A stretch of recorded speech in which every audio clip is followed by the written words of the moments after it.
All right, we're gonna go through and grease our snapping rolls here. I've already went around and cleaned off the grease zerks. We're using polyurea consistency 1 grease. We're gonna put about 20 seconds using a Milwaukee grease gun. So we'll go ahead and start this now.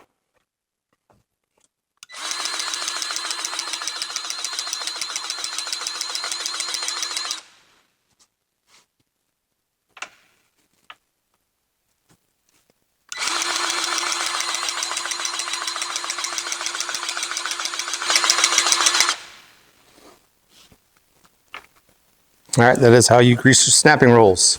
All right, next we're going to grease the chopping gearbox. This one is going to get a little bit messy, so we got some cardboard underneath to catch the grease. We are going to pump grease into it until, we're using the NLG1 grease, so it's kind of greenish color. So we're going to grease it until the same colorish starts coming out of this breather hole here. We had to remove the breather cap to get it greased properly. So we'll just keep greasing it until we get the proper color.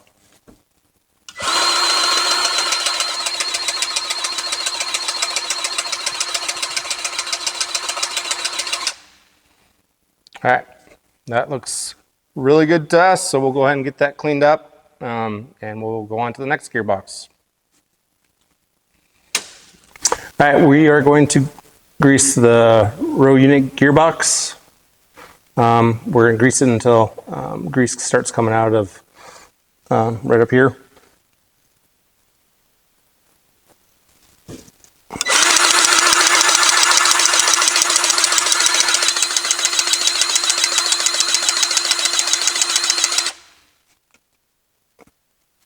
All right, there's the overflow tube. So right now, I'm going to show you how to drain a heavy-duty gearbox on a 12-row folding chopping. This is a 2023 model year. First of all, you're going to want to take this bottom oil plug out. It's a magnet plug. That's an 18 millimeter on this gearbox.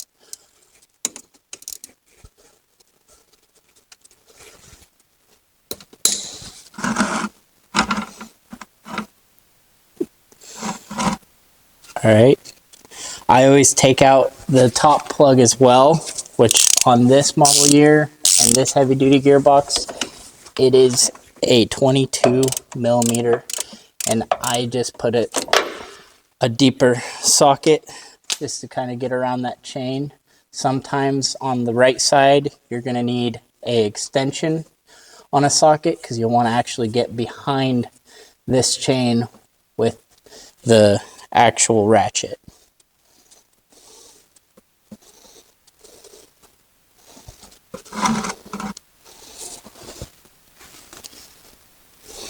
Now we just got to wait for it to drain, and then we'll fill it back up. So for my corn heads, when I do an oil change, there's only one gearbox on the entire head that is oil bath, and that is our heavy duty gearboxes. So for the 12 rows, it's 2.7 liters of mineral oil, which this is a VG 680 mineral oil. So it's ISO 680. And for that, it's a very thick mineral oil.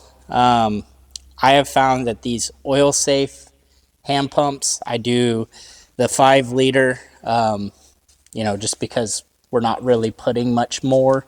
I'll put about 3 liters in. And then when I pump it down, it'll leave me about, 0.2, 0.3, gets me pretty close to that 2.7 liters.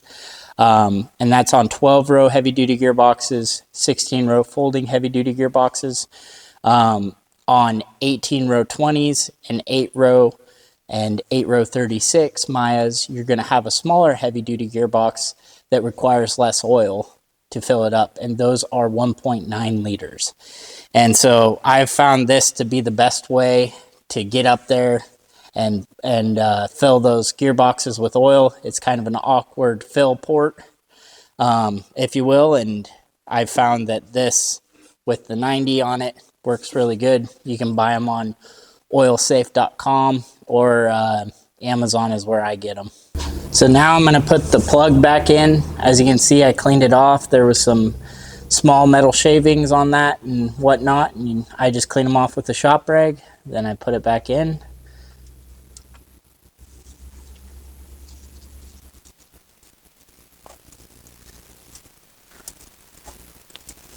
You can just go hand tight as you have a seal there for right now.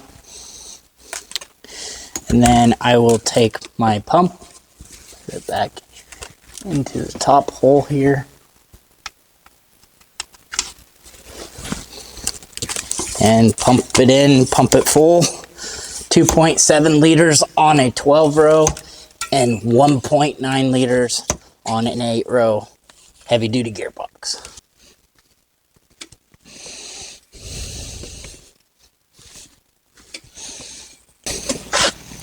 Okay, we're empty there.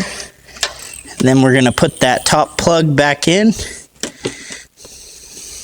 Cleaned off as well. Get that going there. And then we're gonna tighten our bottom oil plug. Not crazy tight, so it's not as hard to take off next time, but tight enough that it's not going to come out of there. Same thing with the top plug. It is very easy to over tighten these, so you need to be careful that you're not over tightening them.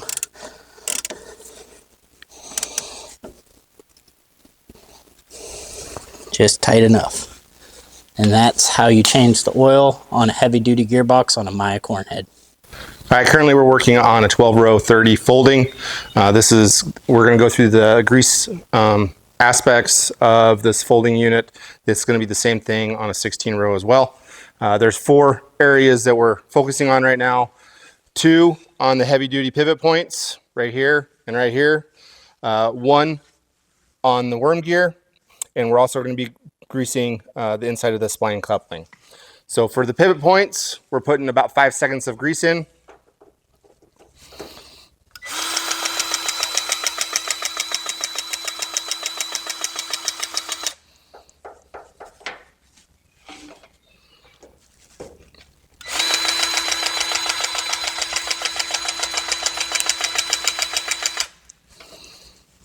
All right, for the worm gear, we're also putting about 5 seconds of grease in.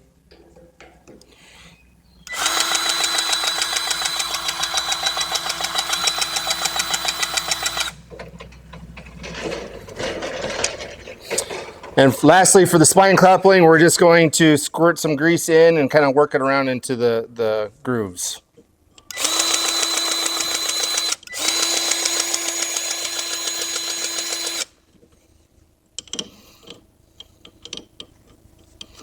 In addition to the pivot points, we're going to grease the side drives. While we're here, we're also going, just remember to grease your PTO shafts. PTO shafts you're supposed to grease, or the pivot points, the yoke, excuse me, every 40 hours. For the side drive, it's yearly, and we're going to do about 5 seconds into them.